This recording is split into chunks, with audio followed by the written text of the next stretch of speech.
Matapos nag-abot sa Campo Delgado kahapon, Lieutenant Colonel Jovi Espenido ginasay na bilang Deputy City Director for Operations ng Bacolod City Police Office. Espenido nagpaandam nga posible mangin madugo ang war on drugs sa rehiyon. Samtang BCPO spokesperson Lieutenant Colonel Ariel Pico halino naman sa Regional Headquarters Support Unit, si John Sala nakatutok.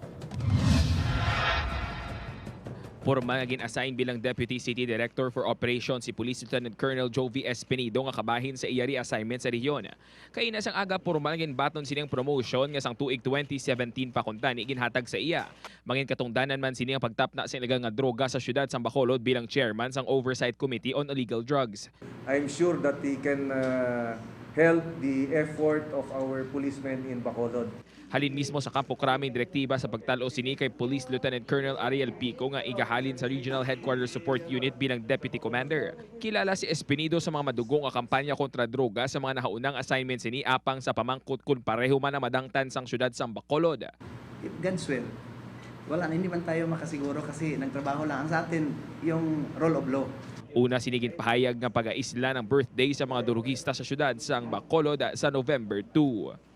Upod kay Cirilo Renduque, John Sala, Western Visayas.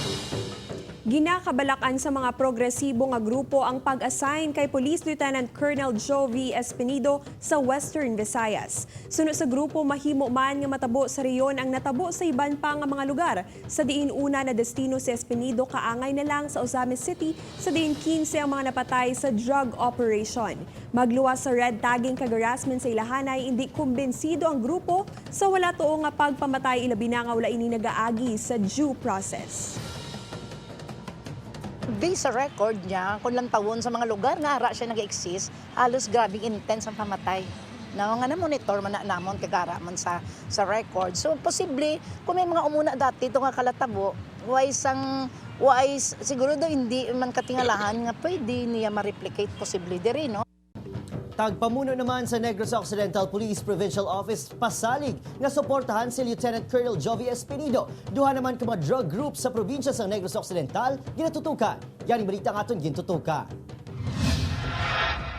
Sa pag-abot sang kontrobersyal nga si Lieutenant Colonel Jovi Espenido sa Bacolod City Police Office, nagpalabot sa iyo suporta ang tagpamuno sa NOCPPO dala bukas sa iyo opisina para sa maayong koordinasyon sa mga drug operations sa Negros Occidental.